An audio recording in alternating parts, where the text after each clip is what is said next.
Afternoon. இப்போ ஒரு சின்ன கிளிப் ஒன்று பார்த்துருப்பீங்க. அதுலேருந்து பார்த்தீங்கன்னாக்கா ஹியரிங் லாஸ் அப்படிங்கிறது காது கேட்காமை மட்டும் கிடையாது. ஹியரிங் லாஸ் ஒருத்தருக்கு இருக்குது அப்படின்னாக்கா அவங்களோட டோட்டல் லைஃப் எக்ஸ்பீரியன்ஸ்லேருந்து டிஸ்கனெக்ட் ஆகிடுவாங்க.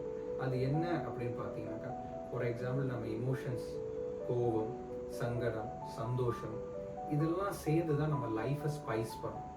அதாவது emotions are the spices of our life அப்படின்னு சொல்கிற மாதிரி senses are the spices of our experience. அதாவது நம்ம சென்சஸ் தான் நம்ம எக்ஸ்பீரியன்ஸை ஹைட்டன் பண்ணும்.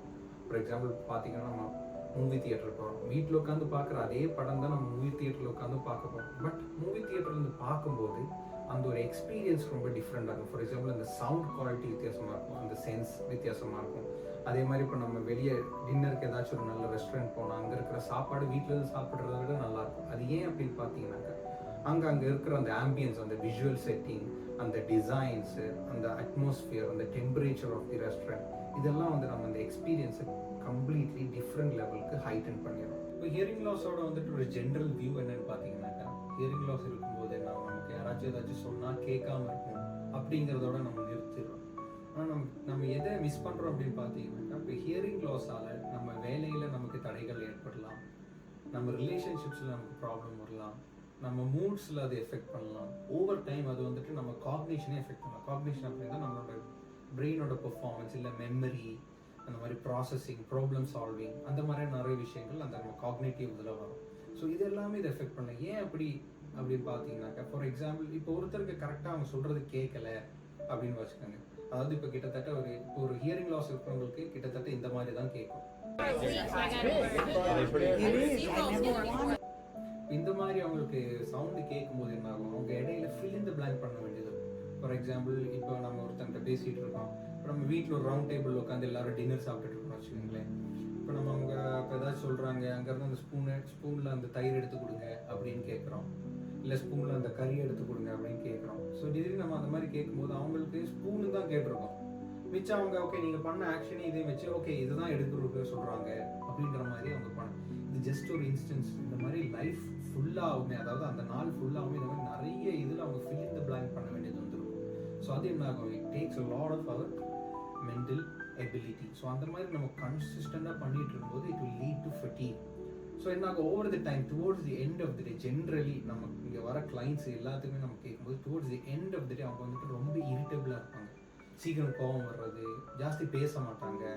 ஏன்னா அவங்க வந்துட்டு இப்போ அவங்களுக்கு ஒரு சில விஷயங்கள் அவங்களுக்கு பேச முடியல, புரியல அப்படிங்கும்போது அவங்க ஒத்துக்க மாட்டாங்க. நிறைய பேர் ஒத்துக்க மாட்டாங்க.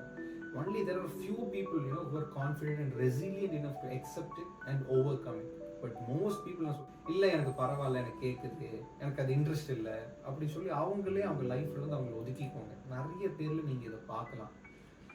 அதாவது that leads to social isolation. இப்போ சோஷியல் ஐசோலேஷன் இருக்கும்போது generally humans are social animals. அதாவது நமக்கு இன்னொருத்தவங்களை கம்யூனிகேட் பண்ணி அவங்க கூட இன்ட்ராக்ட் பண்ணி நம்ம நிறைய விஷயங்களை ஷேர் பண்ணும்போது தான் நம்ம லைஃப்லேயே நமக்கு ஒரு மீனிங் இருக்கும், ஒரு பர்பஸ் இருக்கும். That meaning and purpose leads us to a healthy life.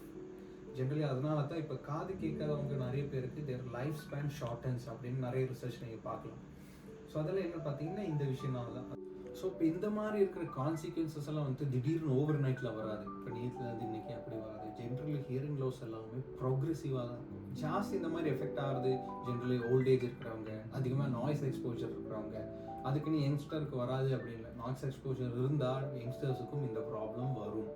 இப்போல்லாம் பார்த்தீங்கன்னா நிறைய பேர் இயர்ஃபோன் அந்த மாதிரி தான் யூஸ் பண்ணுறாங்க. இயர்ஃபோன் யூஸ் பண்ணுறதுனால ஒரு ப்ராப்ளம் அப்படின்ட்டு இல்லை, அதை கரெக்டான வழியில் நம்ம யூஸ் பண்ணாதனால தான் இந்த மாதிரி நிறைய ப்ராப்ளம். அலாங் வித் தட் நம்ம டயட்டு, என்வாயர்மெண்ட் இது எல்லாமே நம்மளை எஃபெக்ட் பண்ணும். நம்மளோட ஓவரால் ஹியரிங் ஹெல்த்தை இது எல்லாமே எஃபெக்ட் பண்ணும்.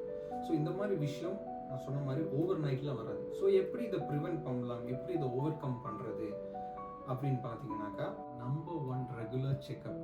இப்போ நம்ம எல்லாத்துலேயும் சொல்லுவோம், நீங்கள் பிபி செக் பண்ணுங்கள், சுகர் செக் பண்ணுங்கள், இதெல்லாம் ரெகுலராக எல்லோரும் பண்ணுறாங்க.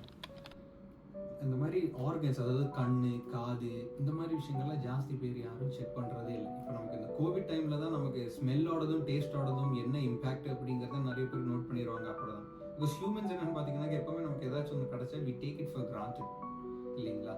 ஸோ அந்த மாதிரி இப்போ coming back to the point, இப்போ ஃபர்ஸ்ட் பாயிண்ட் வந்து பார்த்தீங்கன்னாக்கா, இப்போ நம்ம எப்போதுமே proper hearing evaluation will help you go a long way. அதாவது கரெக்டாக நம்ம அதை இவாலுவேட் பண்ணி ஓகே இப்போ இப்படி இருக்கு.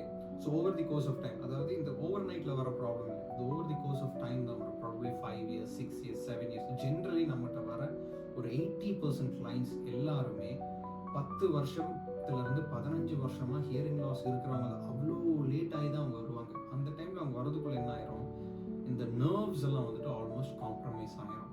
என்ன இது நர்வ்ஸ் காம்ப்ரமைஸ் ஆகுது, என்ன டிஃப்ரென்ஸ் ஆஃப் ப்ராப்ளம் அப்படிங்கிறதெல்லாம் நம்ம இவென்ச்சுவலி நம்ம அதை பற்றி பார்க்கலாம்.